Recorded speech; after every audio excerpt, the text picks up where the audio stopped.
Vamos a hablar de tumores hepáticos, entonces ahora me imagino yo que una clase más entretenida ya para ustedes, ¿sí? Que la anterior. Estoy seguro que les va a gustar más. Bueno, estos son los tumores que vamos a tocar en la clase. Obviamente, si vamos a estudiar todos los tumores hepáticos habidos y por haber, vamos a demorarnos mucho más tiempo. Pero vamos a concentrarnos en aquellos que, digamos, que se ven con más frecuencia. En los benignos vamos a hablar sobre los adenomas y los hemangiomas cavernosos. Y con respecto a los malignos, vamos a hablar sobre carcinoma hepatocelular, colangiocarcinoma y hepatoblastoma.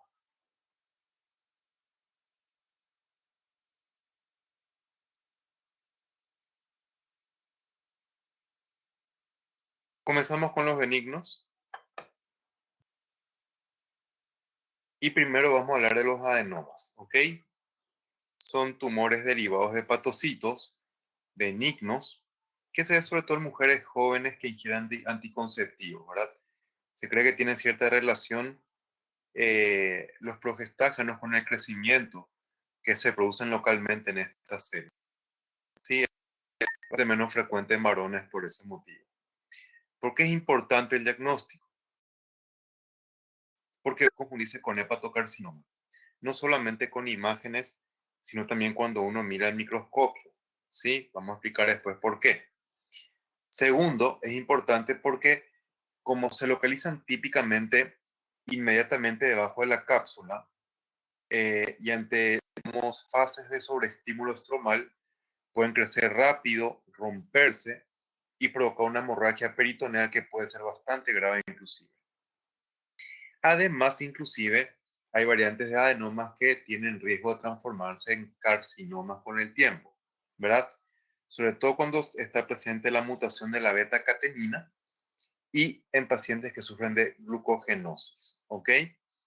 Vean macroscópicamente, el tumor está señalado con flecha roja como es bien delimitado por debajo de la cápsula, bien por debajo, y tiene un color verdoso característico, ya que estas células, aunque son neoplásicas, mantienen su capacidad para formar bilirrubina.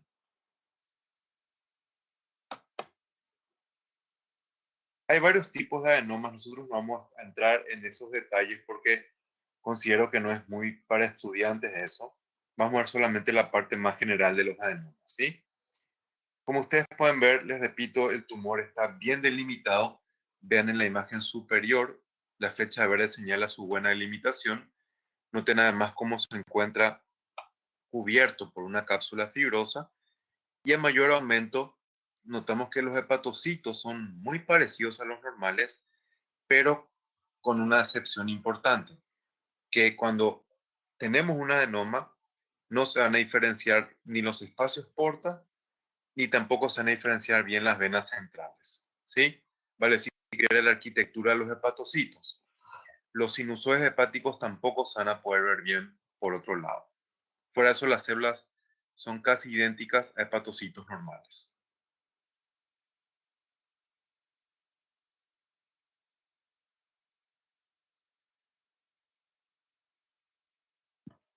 Ay, perdón que me pasé sin querer, voy a retroceder.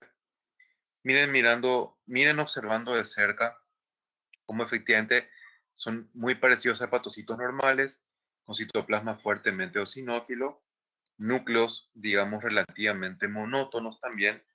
Inclusive podemos tener una atipia en algunas partes, ven como algunos hepatocitos más grandes como este que les señalo, pero son cambios más bien focales que no influyen para nada en el pronóstico, ¿sí? Se acepta perfectamente para un adenoma que pueda haber atipia focal en las células, ¿ok? Las mitosis son muy raras o ausentes y les repito, se pierde en la zona del la normal arquitectura normal hepática. No vamos a tener acá, les repito, ni espacios porta, ni venas centrales, ni tampoco distribución en lobulillos hepáticos.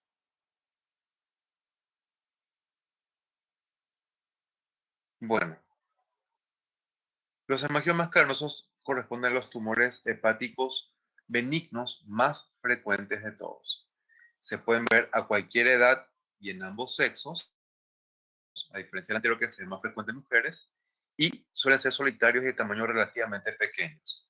Ven ustedes la macroscopía en la parte superior, como el tumor también es subcapsular, pero con un color muy diferente al adenoma. A pesar de estar bien delimitado, tiene un color más bien de aspecto hemorrágico u oscuro, como ustedes pueden notar. ¿Ok?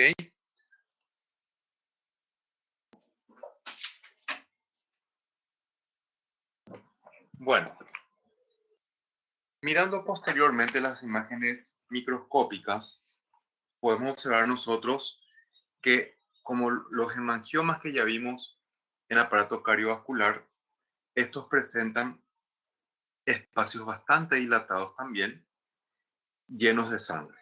Veamos acá la imagen inferior derecha para ver cómo el tumor se encuentra bastante bien delimitado del tejido hepático normal, no lo invade, y vemos mayor aumento estos espacios grandes, vasculares, revestidos por endotelio sin ninguna atipia, totalmente normal, y ese espacio puede mostrar en algunas zonas, como les muestro ahora mismo, eritrocitos. La importancia de diagnosticar hemangiomas cavernosos, primero que nada, se pueden ver muy fácilmente ya con imágenes, lo cual evita que uno haga una biopsia para ver qué tipo de tumor sea, porque la biopsia no está de hecho indicada acá, ni la función tampoco, porque por su localización subcapsular y porque está compuesto por vasos sanguíneos, si yo punzo eso, biopsio eso, va a tener una hemorragia, ¿verdad? Entonces, no está indicada la punción ni la biopsia para hacer diagnóstico a hemangiomas cavernosos. Vamos a los tumores malignos. Vamos a hablar primero de los hepatocarcinomas. Bueno, es el tumor maligno primario más frecuente del hígado. Y aclaro primario porque ustedes saben que también podemos tener metástasis, de hecho, con mucha frecuencia que tumores primarios en el hígado. Cuando vemos tumores primarios hepáticos, este es el más frecuente de todos. Una ligera más frecuencia en pacientes varones de raza negra, se ve mucho en África, sobre todo por que ellos tienen muchísima hepatitis de tipo B, ¿ok? También tiene alta incidencia cuando hablamos de Sudamérica, en el norte de Brasil, en el norte de Bolivia, gran parte del territorio peruano, justamente porque son zonas con alta, digamos, frecuencia de hepatitis B, ¿ok? Bueno, hablemos un poco de la patogenia. Y como les dije, más del 85% de los casos suceden en países con alta incidencia de infección hepática por virus hepático B, sobre todo porque no se ha instalado en forma sistemática la vacunación en contra de este virus, es que tienen estos países este tipo de problemas. ¿Ok? En países africanos, sobre todo, aunque estos tumores en general sean en pacientes adultos ya mayores, en países africanos se puede ver en pacientes relativamente jóvenes, ya que adquieren el virus a través del canal del parto, digamos, en el mismo momento del nacimiento, y eso hace que desarrollen más tempranamente hepatitis viral, más tempranamente cirrosis hepática, más tempranamente este tipo de tumores. ¿Ok?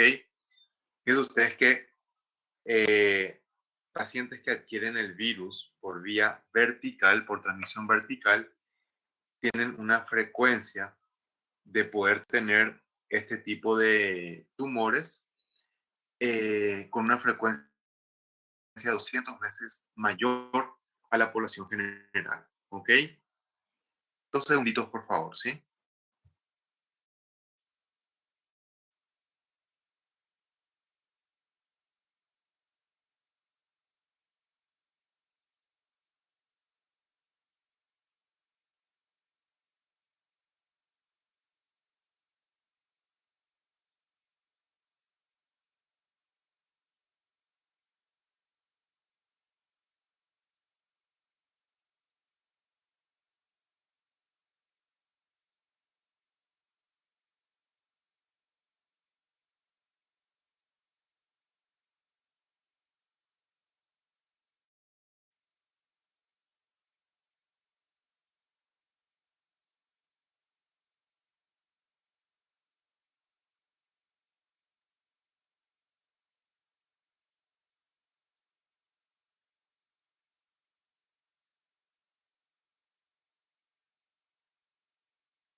Ok, disculpen por la interrupción, continuamos, ¿sí? No es necesario que se desarrolle cirrosis para que un paciente con hepatitis de tipo B vaya a un cáncer, ¿ok? Eso es un concepto importante que tienen que manejar por otro lado, ¿sí? En estos pacientes donde se desarrolla justamente hepatitis, digamos, cáncer hepático en relación a hepatitis viral, aparece inclusive a edades tan tempranas como los 20 años. Eso es raro en otros países. Cáncer hepático, por ejemplo, en Paraguay, antes de los 50, 60 años es extremadamente raro de ver, pero en esos países se ven en pacientes jóvenes, por lo que ya explicamos. También tiene relación, sobre todo nuevamente en países africanos, la aflatoxina, que es secretada por hongos del género Aspergillus, los cuales aumentan todavía mucho más la probabilidad que estos pacientes desarrollen un cáncer. Eso lo habíamos explicado cuando vimos micosis, no sé si ustedes se acuerdan el año pasado. Bueno, ahora, ¿qué pasa en el mundo occidental donde por la vacunación prácticamente no tienen hepatitis B? Ellos sí tienen hepatitis de tipo C. Y en esos países, esa sería la causa más frecuente de cáncer hepático. ¿Ok? El virus de hepatitis C es, digamos, un virus contra, contra el cual no hay una vacuna muy efectiva porque es un virus que muta con mucha frecuencia. ¿Ok? Entonces, como ellos no tienen, ni siquiera ellos tienen vacuna efectiva contra hepatitis de tipo C, es que van a tener cáncer hepático en relación a este virus. No es frecuente el cáncer hepático ni siquiera en esos países, ¿sí? Pero se ve con cierta frecuencia. Miren ustedes que en países de primer mundo, 75 a 90% de todos los casos de carcinomas están asociados a virus de la hepatitis C. ¿Ok? También puede tener relación en sus países la cirrosis alcohólica, la esteatohepatitis no alcohólica, que puede ser de origen autoinmune, hemocromatosis, que como ya dijimos, una sobrecarga sistémica de hemosiderina, y el déficit de alfa-1 que puede hacer que sean pacientes más jóvenes, inclusive el cáncer. Pero son asociaciones mucho más raras, ya esas les cuento. ¿Sí? Bueno, ¿cómo se forma esto? ¿Cuál es su mecanismo de formación? Ciclos repetidos de muerte y regeneración celular hepática. ¿Ok? ¿Qué pasa en la cirrosis? ¿Qué tiene que ver con lo que estoy explicando? Hay una destrucción del tejido hepático progresiva por formación de tejido fibroso que, este, eh, que hace que el hígado reaccione, haciendo que sus hepatocitos proliferen en forma reactiva. Pero cuando la regeneración se hace cada vez más rápida, los ciclos celulares de los hepatocitos se hacen también mucho más cortos. Y ciclos celulares cortos tienen, digamos que también un menor tiempo para poder reparar o en todo caso para poder, digamos, activar los mecanismos de control para ver si el ADN se encuentra o no mutado o dañado. En vista que los ciclos celulares son cortos y se pierde ese control del ADN, es que células con ADN dañado pueden empezar a proliferar. Y eso es lo que finalmente lleva al hepatocarcinoma en este grupo de pacientes, ya sea en relación con alcoholismo, ya sea en relación con hepatitis de tipo B o C, ¿sí? Como causas más frecuentes, ¿sí? La mutación que aparece primero es la de la beta-catenina, pero más adelante, sobre todo en las variantes más agresivas de hepatocarcinoma, hay también mutación de la proteína 53. Bueno, macroscópicamente podemos tener diferentes variantes morfológicas de de hepatocarcinoma. La que es masa única, que es la que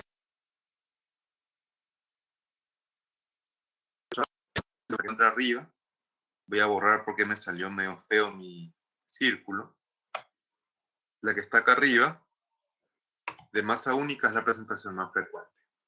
La segunda más frecuente es la llamada multifocal y muestra justamente presencia de múltiples nódulos hepáticos que obviamente van a crear mucha confusión clínica con un digamos, con una metástasis, ¿ok? Porque ustedes saben que las metástasis también tienen carácter multinodular hepático. La biopsia, y si la biopsia no nos ayuda a la inmunohistoquímica, teóricamente no solucionan el problema, ¿ok? Y por último, podemos tener también un crecimiento llamado de tipo difuso. Con un crecimiento de tipo difuso, los límites del tumor no se encuentran bien demarcados. Y este tipo infiltrativo difuso es difícil inclusive de ver en imágenes. ¿Dónde está el tumor? Dentro de esa zona. Pero ven como el límite entre el tumor y las áreas de hígado, digamos que relativamente normales, no están bien definidas. Entonces, cuando tenemos ese tipo de crecimiento, hablamos de un tipo infiltrativo difuso. Bueno, esta es la variante de masa única, que dijimos que es la más frecuente. El hepatocarcinoma puede tener un color blanquecino, como estamos viendo acá, a veces más verdoso si sus células producen bilis. Bueno, podemos tener ciertas lesiones precursoras que les cuento que en la práctica se ven muy poco porque no tienen ninguna traducción macroscópica. Por ahí, en forma muy fortuita, puede ser de que aparezcan en una biopsia hepática que se realiza por cualquier otro motivo. Pero en la práctica, repito, se ven muy poco estas lesiones precursoras. ¿Ok? Se llaman cambios de células grandes, como vemos en la imagen superior, con hepatocitos más grandes que los comunes, con núcleos un poco más hipercromáticos también y más irregulares, y los llamados cambios a células pequeñas, que corresponde a este grupo de hepatocitos que, como ustedes fácilmente pueden notar, tienen tamaño más pequeño que los normales que tenemos aquí. ¿Ok? Se considera que los cambios de células pequeñas tienen mayor propensión para derivar en un cáncer comparando con los cambios de células grandes. Bueno, están también los llamados nódulos displásicos, que para uno reconocerlos en un hígado cirrótico, tiene que mirar al corte con mucho detalle. Si ustedes se fijan, en la imagen superior tenemos un hígado cirrótico multinodular. Pero ¿qué llama la atención? Que uno de esos nódulos no solamente es más grande, sino es más amarillento, que está hacia el centro mismo de la imagen, ¿verdad? Y después yo hago un corte de esa zona, miro al microscopio y la zona amarillenta sería esta que estoy mostrando ahora mismo, ¿verdad? Que no tengo una imagen de más cerca, pero esos hepatocitos que están ahí van a tener cambios, digamos, bastante atípicos, van a ser mucho más grandes de los normales, con núcleos más hipercromáticos, mucho más irregulares, o sea, van a mostrar atipia, ¿verdad? Sin embargo, noten cómo ese nódulo está perfectamente bien delimitado del hígado normal, o en todo caso del hígado no neoplásico. ¿Me entienden? Entonces, cuando tenemos un nódulo bien delimitado, ¿verdad? Pero de células marcadamente atípicas, lo llamamos nódulo displásico. Tengan en cuenta que el nódulo displásico es equivalente a los carcinomas in situ, ¿verdad? Que vimos, por ejemplo, en el epitelio escamoso y en las glándulas el año pasado. Mientras esté bien delimitado, se llama nódulo displásico. Si ya infiltra, vamos a decir directamente hepatocarcinoma. ¿Ok? Ahora, el hepatocarcinoma tiene diferentes grados de diferenciación y la variante más difícil de diagnosticar quizás sea la bien diferenciada, porque los hepatocitos en la variante bien diferenciada tienen la misma arquitectura que un hígado normal, o sea, se disponen formando cordones de células, como estoy viendo acá, entre zonas que muestran espacios que van a ser estas que son los sinusoides hepáticos, ¿ven? Parece un hígado normal, pero un pequeño detalle. Los hepatocitos que se disponen en cordones normalmente, ¿ok? Eh, presentan un grosor en el adulto máximo de una sola célula. Y si es un niño de 6 años o menos, puede tener hasta 2 células de espesor. Pero claramente notamos nosotros que en ese cordón que yo les señalé, tenemos como mínimo 4 células de espesor en el cordón hepático. Eso es totalmente anormal y corresponde con un hepatocarcinoma cuando uno mira el microscopio. Signo muy importante, sobre todo cuando uno está mirando una pequeña biopsia hepática. ¿Ok? A mayor aumento, vean ustedes cómo los hepatocitos son prácticamente idénticos a los normales. No muestran casi ninguna atipia. Esa es una variante bien diferenciada, les repito. Ya cuando el hepatocarcinoma se hace moderadamente diferenciado, como ustedes pueden ver, muchas veces ya se pierde el patrón arquitectural en cordones y se ven más que nada crecimientos de nidos sólidos con núcleos más irregulares, citoplasma que puede ser más claro, como ustedes pueden notar aquí. Vean ustedes justamente el núcleo que se ve a mayor aumento en la imagen del lado derecho es bastante más irregular que un núcleo normal de un hepatocito que suele verse más bien redondo. ¿Ok?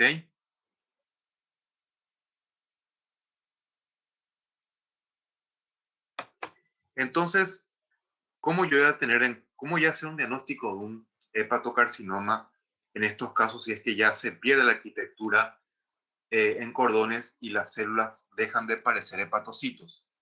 Por lo que tenemos señalado con flechas. Que eso está señalado es bilis, ¿ok? Los hepatocitos, inclusive aunque pierden su aspecto morfológico, en los hepatocarcinomas moderadamente diferenciados, van a mantener la capacidad de formar bilis, ¿ok? Eso permite diferenciar el hepatocarcinoma de cualquier otro tumor que, digamos, pueda haber hecho metástasis en el hígado.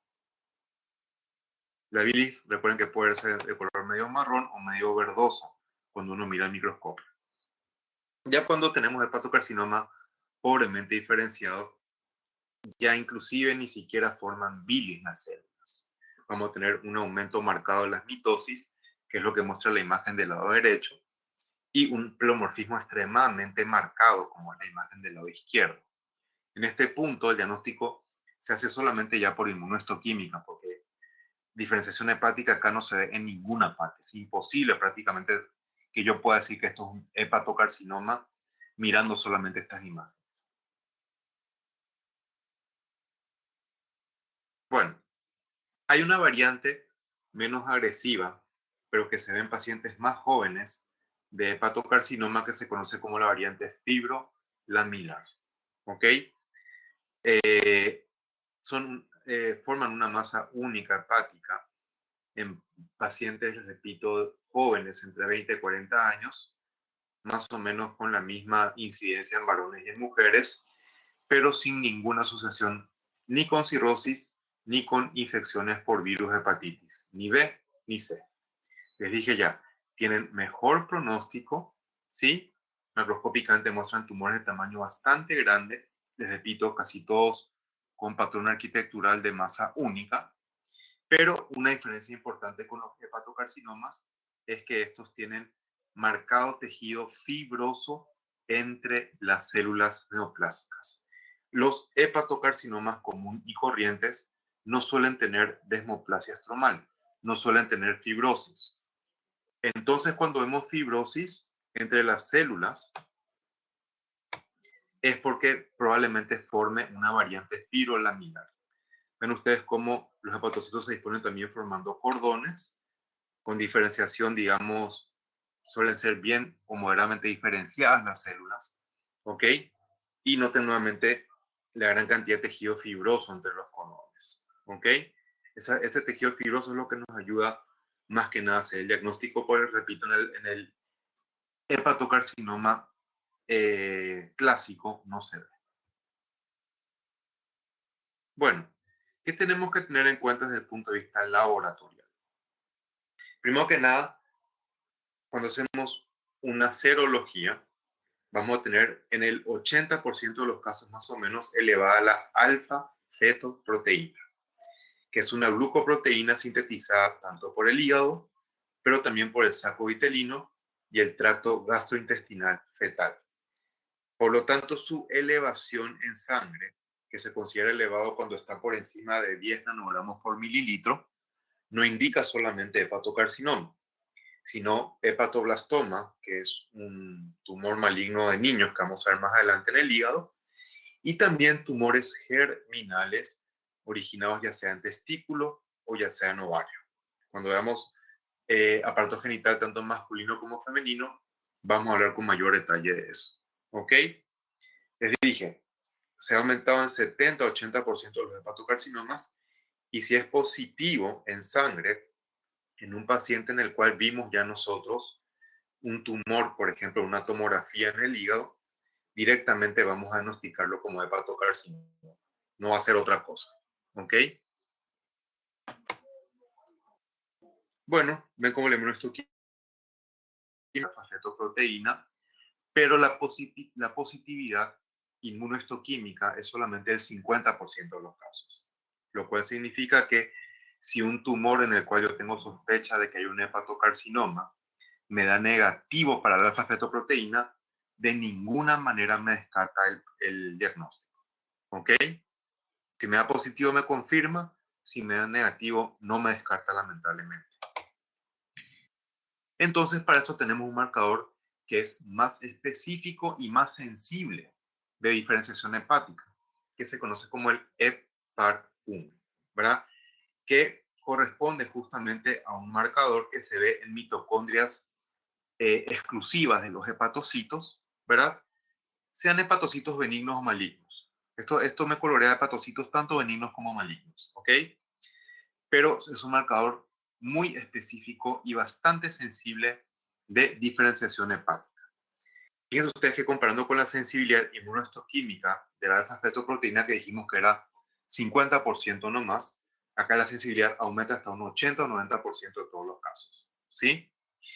Pero cuando el tumor ya pierde mucho su diferenciación, el porcentaje de positividad para el HEPAR1 puede disminuir hasta un 60-70% más o menos. Obviamente ahí se hace el diagnóstico bastante complicado en esos casos, si nos da negativo. ¿Ok? Bueno, otro tumor hepático primario, bastante menos frecuente que el hepatocarcinoma, es el colangiocarcinoma. Justamente este año he visto un colangiocarcinoma hepático después de más o menos 4 años que no veía ninguno, ¿verdad? Después ya bastante tiempo atrás, ¿sí?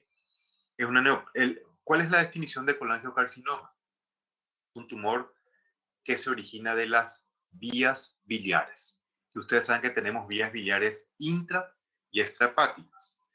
Por lo tanto, podemos tener colangiocarcinoma dentro, pero también fuera del hígado. ¿Ok? ¿Quiénes están en mayor riesgo de desarrollar este tipo de neoplasias? Los que sufren colangitis esclerosante primaria, que es un proceso autoinmunitario, pacientes con enfermedades fibropoliquísticas congénitas del árbol biliar, que se acompañan ellos generalmente también de quistes múltiples en ambos riñones, ¿sí? Y en países que tienen infecciones por trematodos en hígado, que acá casi no existe esto, pero en Asia se ve con cierta frecuencia, ¿sí? Bueno, estos, digamos, tumores, en la mayoría de los casos, se presentan sin ninguna lesión previa conocida. O sea, no tiene asociación con cirrosis, o con hepatitis viral, o con alcoholismo. ¿Ok? A eso se refiere. No se ven hígados cirróticos. ¿Sí? La, digamos, prevalencia en ambos sexos es más o menos la misma, salvo que sea asociado con la angitis esclerosante, porque esa enfermedad es más frecuente en mujeres. ¿Sí? Y aparece a edades relativamente avanzadas, en un promedio de 60 años aproximadamente. Bueno, por su ubicación dijimos se dividen en intrahepáticos y extrahepáticos, siendo mucho más frecuentes los extrahepáticos que los intrahepáticos, ¿ok? Pero como estamos estudiando hígado, vamos a ver más que nada su relación dentro de este órgano, ¿ok? Dentro de los extrahepáticos pueden formarse en cualquier porción de las vías biliares, ¿sí? Sea el cístico, sea los hepáticos, los conductos hepáticos, o sea el colédoco también. ¿Cuál es la localización extrahepática más frecuente? En el punto en el cual el conducto hepático izquierdo con el derecho se unen para formar el conducto hepático común. Y en esa localización se conoce como tumor de Klatskin, ¿ok? Le sigue en frecuencia el conducto colédoco y menos frecuentemente, inclusive 5 a 10% de todos los casos, los que se originan dentro del hígado. Bueno, macroscópicamente pueden tener también diferentes tipos de crecimiento, como ir en el hepatocarcinoma. Pueden formar una masa única, como ustedes están viendo acá, en la letra A,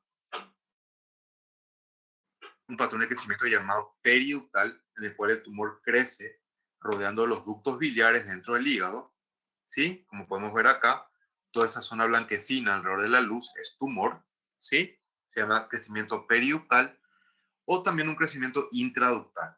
El crecimiento intraductal no es infiltrativo, ¿ok?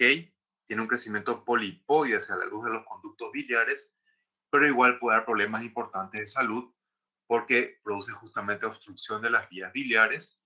Entonces el paciente puede tener colestasis hepática, puede presentarse también con ictericia también por este motivo, sobre todo si se obstruye un conducto biliar relativamente grande cerca ya de su desembocadura en los conductos hepáticos, ya sean izquierdos o derechos. Lo repito, no infiltra. Cuando el tumor tiene crecimiento intraductal, no es infiltrativo todavía. Y podría ser comparable con un carcinoma in situ, pero que sí puede tener manifestaciones clínicas. ¿Ok? Bueno, cuando hablamos del hígado, y ya explicamos cuáles son los tipos de crecimiento que puede presentar el tumor, el más frecuente es el de masa única, en un 50% de los casos.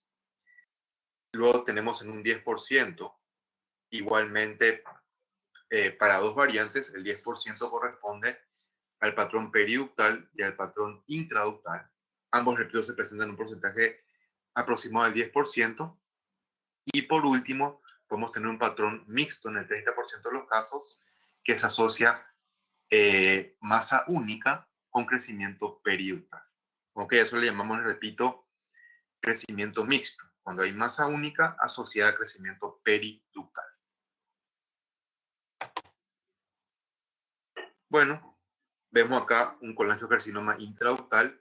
Les muestro acá, esta es la pared del ducto.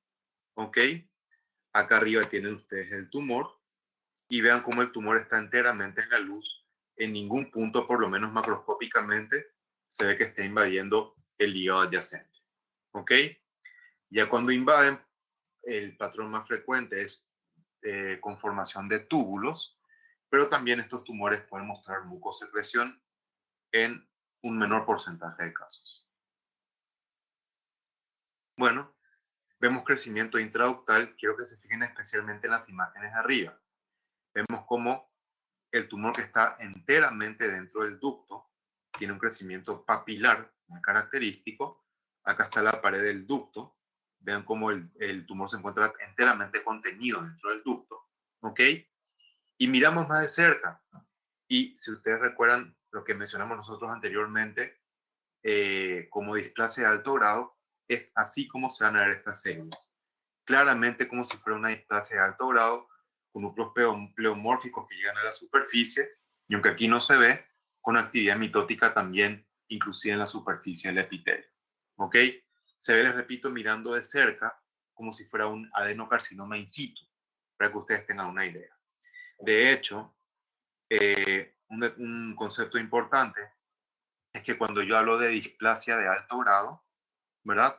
Es lo mismo que decir adenocarcinoma in situ, si es que me refiero a glándulas, ¿ok? Son sinónimos en la actualidad. Bueno, como les dije, el patrón de crecimiento microscópico mucho más frecuente es que forman túbulos o conductos glandulares, ¿ok? Y esto es lo que fácilmente permite diferenciar este tipo de tumores de un hepatocarcinoma, porque los hepatocarcinomas no forman glándulas, no forman luces glandulares, ¿ok? Vemos, por ejemplo, en la imagen superior, formación de glándulas. Y esas glándulas se encuentran típicamente dentro de un estroma, bastante fibroso, como el que se puede ver también en la variante fibrolamilar de hepatocarcinoma. Pero como dijimos, los hepatocarcinomas en ninguna variante forman glándulas. ¿Cuál es el problema diagnóstico que vamos a tener aquí? En realidad es que estos tumores muy fácilmente se confunden con metástasis de un adenocarcinoma. Y ahí hacer la diferencia es mucho más complicado. Casi siempre requiere de inmunohistoquímica. ¿Ok? Yo viendo estas imágenes, de lo único que puedo estar seguro es que es un adenocarcinoma. Pero, ¿puedo decir que es realmente un colangiocarcinoma? No, ¿verdad? Inclusive por frecuencia es más probable que sea un adenocarcinoma metastásico, ¿sí? Pero yo igualmente les enseño cómo tendría que verse un colangiocarcinoma. Vemos nuevamente en el lado izquierdo luces glandulares infiltrando un estroma marcadamente fibroso. En algunos casos podemos tener variantes también anaplásicas. Recuerden que anaplasia es falta de diferenciación celular, que obviamente hacen el diagnóstico extremadamente complicado. No se va a poder hacer mirando solamente el microscopio eso, sino tenemos que hablar en los estudios de inmunohistoquímica, hasta de estudios moleculares en algunos casos. Exactamente, Paula, se confunde con metástasis esto. De cualquier adenocarcinoma, de ninguno en especial, ¿ok? Pero generalmente los adenocarcinomas que más se parecen a los colangiocarcinomas son los que se originan en el páncreas y los que se originan en la vesícula biliar, ¿ok? Pero básicamente cualquier adenocarcinoma puede ser, Paula. No podemos asegurar de ninguna manera de dónde viene si es que no es un colangiocarcinoma. Hay que hacer inmunohistoquímica o si tu paciente tiene antecedentes ya de cáncer, qué sé yo, pulmonar, en mama, en páncreas, se facilita totalmente el tema. Si no tiene antecedentes es muy difícil el diagnóstico a veces. A ver, ¿quién escribió algo más? Ah, dale, profe, gracias. Perfecto. Seguimos viendo lo mismo. Tumor que forma glándulas en nuestro más bien fibroso, aunque tenemos que descartar siempre metástasis, no se olviden, es el patrón de crecimiento que muestra el colangiocarcinoma. Bueno, los tumores de origen hepático tienen una particularidad comparando con los otros carcinomas. En forma general, y ustedes recordarán lo que vimos en neoplasias, los carcinomas dan metástasis preferentemente por vía ganglionar linfática, pero los hepatocarcinomas dan metástasis con más frecuencia por vía sanguínea antes que ganglionar. Y cuando hay metástasis por vía sanguínea, su lugar más frecuente son los pulmones, seguido de huesos, suprarrenales, cerebro y, como les dije, menos frecuentemente ganglios linfáticos. ¿Ok? Inclusive puede dar una metástasis por vía sanguínea en el lóbulo contralateral. O sea, si tenemos un tumor hepático que se origina en el lóbulo derecho, por vía sanguínea puede metástasis en el lóbulo izquierdo. ¿Ok? Por eso es que dice hígado ahí, no es un error eso, ¿sí? Bueno, por último, vamos a hablar del hepatoblastoma, que es un tumor maligno hepático que se ve en niños, ¿ok? Con mucho más frecuencia que en adultos, ¿sí? Y en los niños constituye el tumor hepático primario más frecuente dentro de este grupo etario, ¿ok? Se presenta con más frecuencia entre los 6 y los 5, entre los 6 meses, perdón, y los 5 años de edad, ¿sí? Y no tiene, y se ve sobre todo en hígados no cirróticos, ya que un paciente obviamente pediátrico no va a tener por qué desarrollar ninguna cirrosis antes de los 5 años, se entiende perfectamente bien esto, ¿sí? Más bien esto se produce por una alteración genética en la vía de señalización de la beta-catenina, ¿ok? Ya que acá la mutación es la misma que en el hepatocarcinoma, solamente que la mutación acá es congénita y no adquirida, ¿ok? Bueno, histológicamente se van a caracterizar por una mezcla de epitelio, ¿ok? Por un lado, y por otro lado, con presencia de tejido estromal, ¿ok? Eh, Algunas veces presenta solamente epitelio, pero más frecuentemente, les repito, vamos a ver una mezcla de epitelio con tejido mesenquimático o con digamos, tejido de origen mesenquimático, ¿sí? El 80% de los hepatocarcinomas van a tener la mutación que les dije anteriormente, los hepatoblastomas, perdón, y al igual que los hepatocarcinomas, van a tener también elevación de alfa-fetoproteína en sangre. Solamente que la del paciente obviamente me va a indicar que no puede ser un hepatocarcinoma a los 3 años, ¿verdad? Es prácticamente imposible.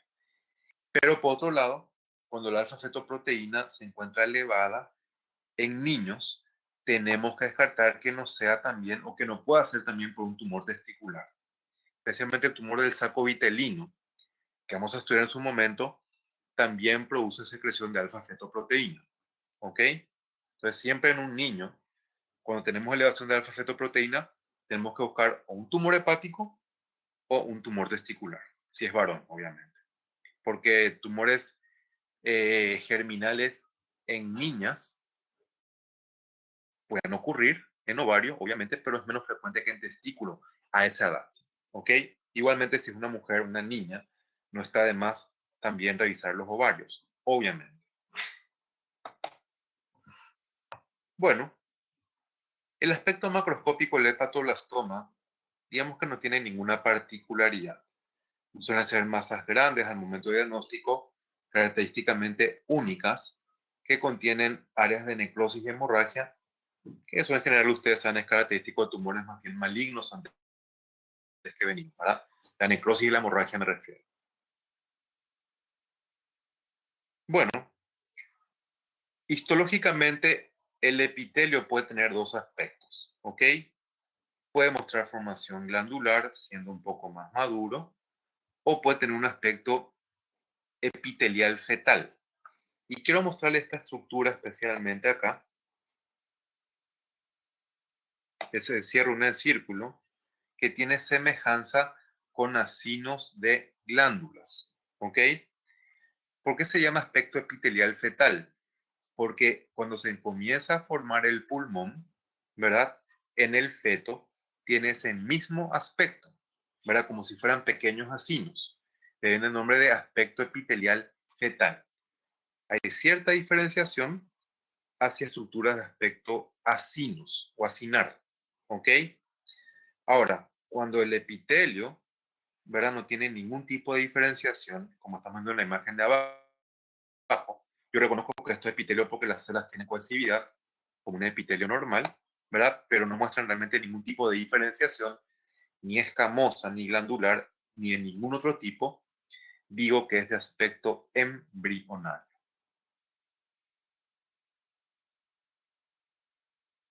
Bueno, acá vemos imágenes con formación de tejido mesenquimático. ¿Ok? Primero veamos la imagen del lado derecho, que es la que me gusta más a mí, y acá vemos por un lado, ¿verdad? Hacia la izquierda. Esto que estamos viendo arriba es matriz ósea, por lo tanto es una diferenciación mesenquimática. Y esto que está acá en el centro es también tejido mesenquimático, pero primitivo o inmaduro. ¿Ok? Del lado derecho, del lado izquierdo, perdón, todo esto sería el componente epitelial. Esto es también tejido mesenquimático, pero aspecto más fibroso, no tan inmaduro. Y esto directamente ya es hueso. ¿Ok?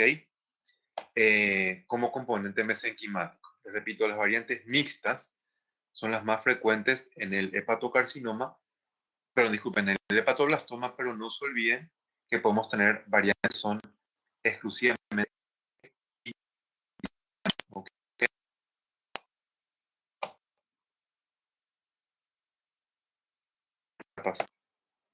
Ahí está. Me pasé 12. Perdón. Bueno, el pronóstico de los hepatoblastomas sin tratamiento es fatal en pocos años, pero actualmente hay tratamientos quimioterápicos muy desarrollados en contra de este tipo de tumores, lo cual mejora mucho la sobrevida. Fíjense que en la actualidad la sobrevida a 5 años es de aproximadamente 85%. Obviamente estos son datos de Estados Unidos, quizá en nuestro país no sea la sobrevida tan elevada, pero Entonces, con un tratamiento quimioterápico instalado en forma temprana y adecuada, que se va a vivir muchos años. ¿Sí? Es lo que se busca siempre en estos casos, obviamente. Bueno, no se olviden, compañeros, como último detalle de la clase de hoy, es que siempre van a ser más los tumores metastásicos antes que los tumores primarios. Inclusive, aunque sea una masa única, no multinodular como la que está en la imagen, tenemos que sospechar siempre más metástasis que un tumor primario. Nunca se olviden de eso. Entonces siempre decimos, tumor hepático es metastásico hasta demostrar lo contrario. Bien, gente, esto es todo por la clase del día de hoy. ¿Ok? Espero que hayan disfrutado más esta segunda clase que la primera. ¿Hay alguna duda, pregunta que quieran hacer?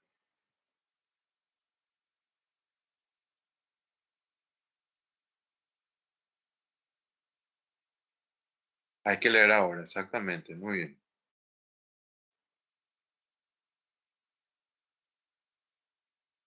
Me alegro mucho que les haya gustado esta clase entonces, ¿sí? Bueno, si no hay ninguna pregunta, entonces les deseo un buen resto de jornada, un buen resto de semana también. Y nos vemos nuevamente entonces la semana que viene, el martes. No se olviden de la entrega el martes, por favor, ¿sí? Que Dios los bendiga entonces. Nos vemos nuevamente ese día.